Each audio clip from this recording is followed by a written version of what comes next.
ଥିବା 2026 ମସିହା ମିଥୁନ ରାଶିର ଭାଇ ଭଉଣୀ ଯେତେ ପୃଥିବୀରେ ରହିଲେ ସେମାନଙ୍କର ଡ୍ରାଇଭିଂ ଏବଂ ଯାନବାହନ ଖେଳକୁଦ କେମିତି ଦେଖିବା।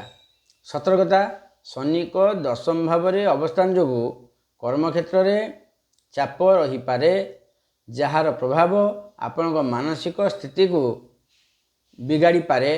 ତେଣୁ ଗାଡ଼ି ଚଲାଇବା ସମୟରେ ବିଶେଷ ସତର୍କ ରହିବା ଜରୁରୀ। ଦୂରଯାତ୍ରା, ରାହୁଙ୍କ ନବମ ଭାବରେ ସ୍ଥିତି ଯୋଗୁଁ ଆପଣ ଅଜଣା ଜାଗାକୁ ଗାଡ଼ି ଚଲାଇ ଯାଇପାରନ୍ତି। ରାତିରେ ସାବଧାନ ରୁହନ୍ତୁ। ଗାଡ଼ିର ନମ୍ବର 589 ରଖନ୍ତୁ। ଖେଳକୁଦ ଏବଂ ଶାରୀରିକ ସାମର୍ଥ୍ୟ, ବର୍ଷର ଆରମ୍ଭରୁ ମଙ୍ଗଳ ଏବଂ ବୃହସ୍ପତିଙ୍କ ପ୍ରଭାବରେ ଆପଣଙ୍କ ମନରେ ଖେଳକୁଦ ପାଇଁ ଶକ୍ତି ଓ ଉତ୍ସାହ ଦେଖିବାକୁ ମିଳିବ। ସଫଳତା, କ୍ରୀଡ଼ାବିତମାନଙ୍କ ପାଇଁ ମାର୍ଚ୍ଚରୁ ଅକ୍ଟୋବର ମଧ୍ୟରେ ସମୟ ଅନୁକୂଳ ରହିଅଛି। ସ୍ୱାସ୍ଥ୍ୟ, ଅପ୍ରିଲରୁ ମେ ମଧ୍ୟରେ ମଙ୍ଗଳ ଏବଂ ଶନିଙ୍କ ସଂଯୋଗ ଯୋଗୁଁ ଖେଳିବା ସମୟରେ ଆଘାତ ଲାଗିପାରେ। ତେଣୁ ୱାର୍ମ ଅପ୍ ସଠିକ୍ କୌଶଳ ଉପରେ ଗୁରୁତ୍ୱ ଦିଅନ୍ତୁ। ଟିକେ ଧ୍ୟାନ ଦେଇକି ସବୁ କାମ କଲେ ପାସ୍ ହେବେ। ଫେର ଦେଖିବା ପରବର୍ତ୍ତୀ ରାଶି।